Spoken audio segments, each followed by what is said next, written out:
Assalamualaikum, halo semuanya, aku Abdi Akansa dari SMP ITN 5. Hari ini aku akan membacakan puisi Sunda yang berjudul Sobat Panghadena, karya Abdi Akansa yang diinspirasi dari novel yang berjudul Si Anak Pintar, karya Tereli.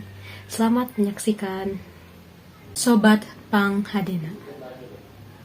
Sakapeng kuring netep caangna langit biru. Nineng kana sagala polah basajan, tapi endah. Main bal di walungan, pinuh ku sumanget, pinuh ku rasa bagja. Dilengkepan ku kamenangan, jeung kamenangan.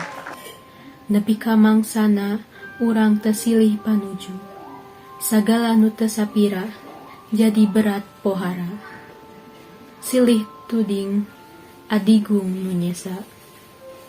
Nyerelek waktos teu karaos, dinten ka dinten, minggon ka minggon, bulan ka bulan. Dina tungtungna, sagala rasa nu katahan, ngan nyesakeun panghampura. Damai, silih asih nu kapatri.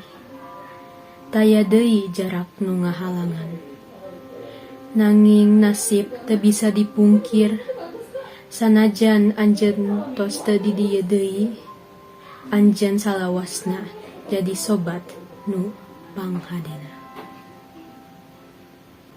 Sekian pembacaan puisi dari saya, semoga bermanfaat. Sampai bertemu lagi. Wassalamualaikum warahmatullahi wabarakatuh.